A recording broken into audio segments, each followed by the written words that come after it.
Мына ушул эле азыркы тапта Кыргызстанда кош бийлик орун алды деген пикир бар. Тажрыйбалуу саясатчы катары бул боюнча пикириңизди билсек. Эми Ташиев менен Садыр Жапаров жөнүндө айтып атасыздар да. Ташиев бүгүнкү күндө өкмөттүн вице-премьери и КГБнын башчысы. Ол ошол гана КГБнын башчысы катары приказына кол кое алат да. Кадрды алмаштыра албайт. Вице-премьер катары в смысле өзүнүн системасынан башка кадрды алмаштыра албайт. Вице-премьер катары анын колу коллегиальный.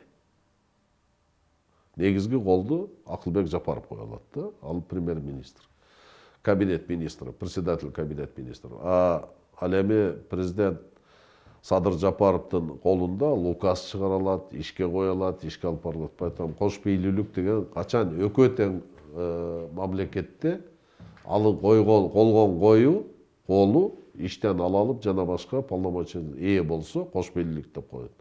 Кош бийлик качан болгон десем болот. Кош бийлик эмес, мындай бири-бирине баш ийбеген. Бул 2010 жылдан кийин парламенттик, президенттик башкарууга өттүк дегенде. Биз парламент мисалы президент кол койбой койгон мыйзамды парламент кол кое алчу.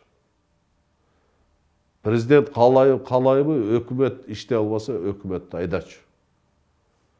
Президент каалабайбы өкмөттү түзүп жаңы өкмөт алып барып койчу. Бул конкуренция болчу, жакшы болчу.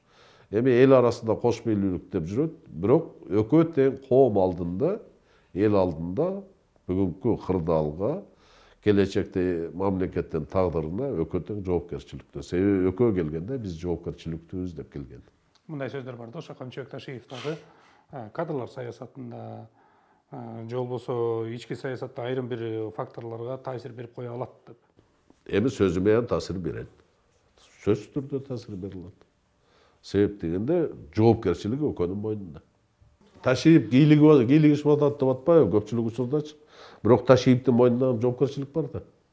Себеби экөө келип ошол кечеки былтыркы болгон октябрь окуясынан кийин экөө жоопкерчиликти алган. Тандем болуп келген. Ошон үчүн эл бүгүнкү күндө кайрылып атканда Садыр Жапаров, Камчыбек Ташиев деп кайрылып атат. Жоопкерчилик экөөнүн тең мойнунда. Эртең окус жакшы болуп кетсе экөөнө тең жакшы, жаман болуп кетсе экөө тең жооп берет. Ошон үчүн бул жерде жоопкерчилик экөөндө тең бар.